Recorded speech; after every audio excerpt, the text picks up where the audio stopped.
Hello dear students, welcome to my channel maths with Pooja. जैसा कि आपको टॉपिक दिखाई दे रहा है, मैं आज से स्टार्ट कर रही हूँ क्लास 8th का मैथ्स और हिंदी और इंग्लिश दोनों मीडियम के लिए।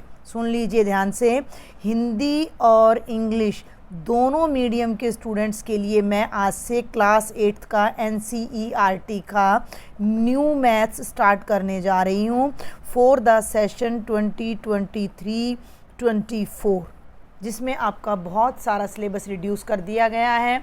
ये आपकी हिंदी मीडियम के स्टूडेंट्स की बुक है, ठीक है, और सेम इसी तरह की आपकी इंग्लिश मीडियम के स्टूडेंट्स की बुक है। तो जो रिड्यूस सिलेबस 2023 और 24 में आया है, उसको आज हम स्टार्ट करने जा रहे हैं। And our chapter number 1 is rational numbers, यानी परिमेय संख्याएं। पहला चैप्टर जिसका नाम है परिमेय संख्याएं, इंग्लिश में बोलते हैं रैशनल नंबर्स, वो मैं स्टार्ट करने जा रही हूँ। तो आज के लेक्चर में मैं आपको केवल इंट्रोडक्शन करवाऊंगी। परिमेय संख्या या रैशनल नंबर्स, इन तक पहुंचने के लिए पहले हमें अपना पूरा नंबर सिस्टम को एक बार रिवाइज करना है, जो हम जल्दी से रिवाइज करेंगे। सबसे पहले जो काउंटिंग आती है बेटा, उन्हें हम बोलते हैं प्राकृत संख्या या नेचुरल नंबर्स, ठीक है। नेचुरल नंबर्स देखो भाई, 1 2 3 4 5 6 1 2 3 4 5 6 7, ये जो नंबर्स होते हैं एक से शुरू होते हैं, 5 6 7 और 1 के गैप पर चलते ही रहते हैं, बिल्कुल एंडलेस हैं ये, कहीं तक भी आप इनको ले जा सकते हो। ये इंग्लिश में नेचुरल नंबर्स और हिंदी में प्राकृत संख्याएं कहलाती हैं।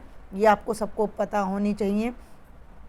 अब इसके बाद इन सभी नंबर्स में एक नया नंबर और ऐड करके बड़ा ग्रुप बना लिया, उनको हम बोलेंगे पूर्ण संख्या या होल नंबर्स। पूर्ण संख्या या होल नंबर्स, होल में सब कंप्लीट हो गया। देखो इस सेट में ना कुछ कमी है, कुछ मिसिंग है इसके अंदर। क्या मिसिंग है? जीरो नहीं था इसके अंदर, तो हम इसके अंदर जीरो को और डाल देते हैं, तो उन्हीं नंबर्स का एक बड़ा सेट बन जाएगा। और जैसे ही जीरो इन नंबर्स में आएगा, तो इनको अब हम नेचुरल नंबर्स या प्राकृत संख्या नहीं कहेंगे, हम उन्हें पूर्ण संख्या या होल नंबर्स के नाम से जानते हैं। हम 6th क्लास से इन नंबर्स को पढ़ते हुए आ रहे हैं। क्लियर है? आफ्टर दैट उसके बाद क्या आया भाई? उसके बाद कुछ नेगेटिव नंबर, जीरो से भी पीछे चले। देखो ना, ये हमारी नंबर लाइन होती है। अब यहाँ पर मैं हूँ 1 पर, इतनी ही दूर मैंने यहाँ से यहाँ तक जाना है, तो ये मेरा 2 हो गया। यहाँ से यहाँ तक गई तो 3 हो गया। यहाँ से यहाँ तक गई तो मैं इतने ही दूर, इक्वल डिस्टेंसेस पर 4, और ये लाइन एंडलेस है। तो ऐसे ही ये नंबर्स भी एंडलेस चलते रहेंगे। तो ये तो है नेचुरल नंबर्स। थोड़ा पीछे आई और मैंने इसमें जीरो को इंक्लूड कर दिया, तो ये हो गए मेरे सारे के सारे होल नंबर्स, यानी कि पूर्ण संख्याएं। यहाँ से यहाँ तक मैंने लिया था नेचुरल नंबर्स, यानी कि प्राकृत संख्याएं। और अब मैं इससे पीछे आती हूँ, नेगेटिव या ऋणात्मक संख्याओं को हम यहाँ लेते हैं -1 -2 मतलब जीरो से एक बार पीछे जाओ -1, 2 बार पीछे जाओ -2, 3 बार पीछे जाओ -3। इन सब नंबर्स को भी जब हम इनमें ऐड कर देंगे, तो जो नया कलेक्शन बनेगा, जो नया सेट बनेगा, उन्हें हम बोलते हैं पूर्णांक। और जब भी नंबर्स को लिखते हैं तो हमेशा छोटे से बड़े में, असेंडिंग ऑर्डर में, ठीक है, स्मॉल से ग्रेटर की तरफ हम लिखते हैं, बढ़ते हुए क्रम में लिखते हैं। तो एंड तो इसका भी नहीं है नेगेटिव नंबर्स का, तो यहाँ हम क्या करेंगे, कुछ डैश लगाएंगे।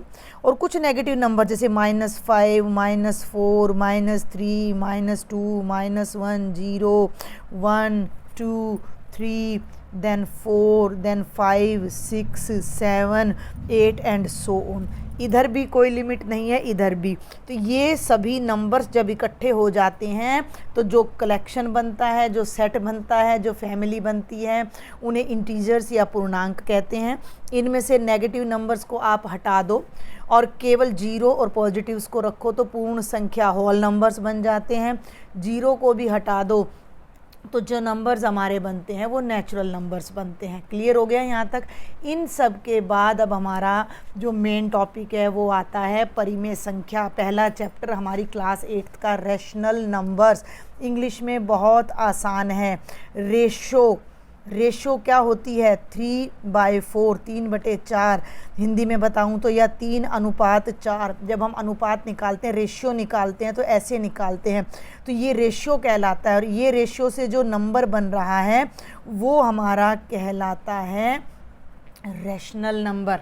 ठीक है, कहने का मतलब है कि जो नंबर्स P/Q की फॉर्म में लिखे जा सकें, P यानी एक नंबर ऊपर, Q एक नंबर नीचे, नीचे वाला नंबर कभी भी 0 के इक्वल नहीं होना चाहिए। दूसरी बात, ये जो P और Q हैं, ये P पॉजिटिव भी हो सकता है, नेगेटिव भी, Q पॉजिटिव भी हो सकता है, नेगेटिव भी। कहने का मतलब है कि P और Q जो है वो हमारे P और Q हमारे क्या होंगे, इंटीजर्स होंगे। P and Q are integers. Integers में सब कुछ आ गया। सब कुछ आ गया का मतलब, भाई मान लो मैं P को 3 ले लूँ और Q को -4, तो मेरा रैशनल नंबर बन जाएगा 3/-4। समझ में आ रही है मेरी बात। लेकिन अगर मैं P को -3 ले लूँ, Q को +4 ले लूँ, तो मेरा नंबर बन जाएगा -3/4। और ये दोनों बिल्कुल एक हैं। हम इसको ऐसे भी लिख देते हैं, सुन लो मेरी बात ध्यान से। 3/-4 हो, -3/4 हो, -3/4 हो, ये सब हम जब बड़ी क्लास में थोड़ा और आगे बढ़ेंगे, इनको सीखेंगे, तो ये सब एक ही हैं। तो आपने सिर्फ ये ध्यान रखना है कि जिन नंबर्स को ऐसे बटे में, फ्रैक्शन में, रेशो में लिख सकते हो, वो सभी रैशनल नंबर्स होते हैं। फॉर एग्ज़ाम्पल, भाई अभी आप ये देखो, ये 0 है, ये 1 है, ये 2 है, ये 3 है। ये मान लो आप एक चॉकलेट मिल रही है आपको, ठीक है, मम्मा ने एक चॉकलेट आपको दे दी, तो ये तो कंप्लीट 1 हो गई। ठीक है, या मम्मा ने आपको 2 चॉकलेट्स दे दी, तो भी ये कंप्लीट हो गई। समझ रहे हो मेरी बात को। या तो आपको 1 चॉकलेट मिली या फिर आपको 2 चॉकलेट्स मिली, लेकिन आपका कोई फ्रेंड आ गया और उन 2 में से ये चॉकलेट आपको यहाँ से कट करनी पड़ी, हाफ आपको अपने फ्रेंड को देनी पड़ी। समझ में आ रही है मेरी बात। समझ में आ रही है कि नहीं आ रही। 2 चॉकलेट्स थी और ये आप चलो 1 ही ले लो, 1 चॉकलेट ही ले लो। 1 चॉकलेट थी और इसके आपने 2 पार्ट्स कर दिए, ये वाला पार्ट आपको अपने फ्रेंड को देना पड़ रहा है, यानी 2 पार्ट्स में से 1 पार्ट फ्रेंड को देना पड़ रहा है। तो 1/2 जो हमारा आएगा, ये भी हमारा रैशनल नंबर है, ये भी हमारी क्या है, परिमेय संख्या है। समझ में आ रही बात। इस तरह की जो भी नंबर्स होंगे वो सभी रैशनल नंबर्स होते हैं, जिन्हें हम P/Q की फॉर्म में लिख सकते हैं।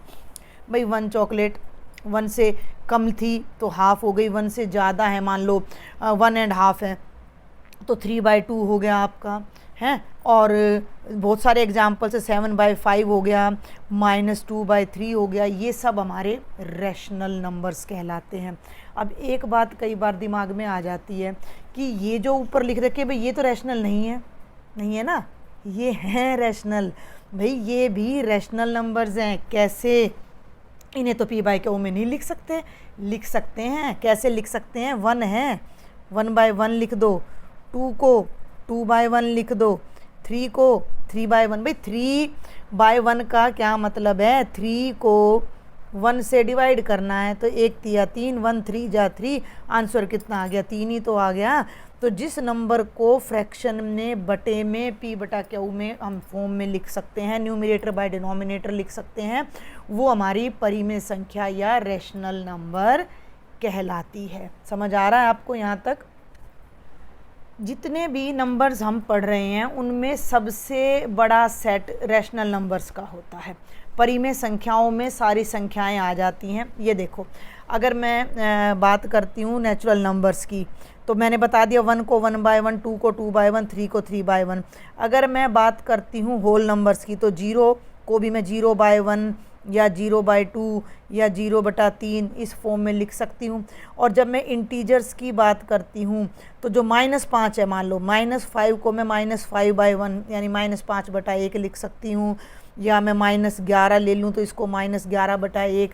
मतलब क्या है कि ये जितनी भी संख्याएं हैं इनको भी बटे में लिख सकते हैं, तो ये परिमेय भी है। जो प्राकृत संख्या है ना, वो पूर्ण भी है। सुन रहे हो मेरी बात को? लेकिन पूर्ण संख्या सारी की सारी प्राकृत नहीं है। पूर्ण संख्या पूर्णांक भी हैं, लेकिन सारे पूर्णांक पूर्ण संख्या नहीं है। और ये जितनी भी संख्याएं लिखी हैं इन सबको मैं बटे में लिख सकती हूँ, तो ये भी सारी की सारी परिमेय संख्याएं कहलाएंगी। तो मेन बात जो आपने ध्यान रखनी है कि जिन संख्याओं को रेशियो में, अनुपात में P बटा Q की फॉर्म में लिखा जा सके विद कंडीशन Q जीरो नहीं होना चाहिए। अब मेरी बात एक बार समझो, नीचे जीरो क्यों नहीं होना चाहिए? मैंने ये लिखा 1/2, मैंने यहाँ एक छोटी सी आपको ना अभी चॉकलेट बना के दिखाई, थोड़ा और बड़ा करते हैं और ये देखो, इसी पे फोकस करो। ये मैंने आपको चॉकलेट बनाई, आपने इसके 2 टुकड़े किए, एक टुकड़ा 2 में से अपने फ्रेंड को दे दिया, 1/2 हो गया। इसी चॉकलेट के मैं कर दूँ 4 टुकड़े, 1 2 3 4, 4 में से एक अपने फ्रेंड को दे दिया, ये हो गया 1/4। फ्रैक्शन समझ आ रहा है आपको? परिमेय संख्या समझ आ रही है? अब मैं अगर देखो मेरी बात को सुनना, 2 चॉकलेट में से एक फ्रेंड को मिली, 4 में से एक फ्रेंड को मिली, लेकिन अगर मैं 1/0 लिखती हूँ, तो इसका मतलब हो गया 0 में से एक, 1 आउट ऑफ 0, जो कि पॉसिबल नहीं है जब मेरे पास कोई चीज़ है ही नहीं, 0 चीज़ है और उसमें से मैं 1 अपने फ्रेंड को देना चाह रही हूँ, तो दिस इज़ नॉट पॉसिबल। तो 1/0 डज नॉट एग्जिस्ट, ये पॉसिबल नहीं है, ये संभव नहीं है। तो जो P/Q की बात मैं आपको बता रही हूँ उसमें आपने यही मेन बात ध्यान रखनी है कि नीचे वाली टर्म जिसको हर बोलते हो, डिनोमिनेटर बोलते हो, ये नॉन जीरो होना चाहिए, कभी भी जीरो नहीं हो सकता। और ये दोनों इंटीजर्स होंगे, पॉजिटिव। इंटीजर्स पूर्णांक का मतलब ये दोनों पॉजिटिव भी हो सकते हैं, ये दोनों नेगेटिव भी हो सकते हैं। ऊपर वाला पॉजिटिव हो सकता है, नीचे वाला नेगेटिव, नीचे वाला पॉजिटिव, ऊपर वाला नेगेटिव। ये तरह तरह के एग्जांपल्स मैंने यहाँ लिख दिए हैं, और भी लिख सकती हूँ मैं -4/7, 8/14, 9/1000, ये सब परिमेय संख्याएं हैं।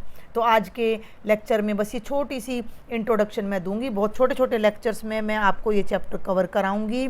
अगर लेक्चर आपको हेल्पफुल लगे तो ज़रा चैनल को सब्सक्राइब कर लो, ताकि अगला लेक्चर डलते ही आपको तुरंत मिल जाए।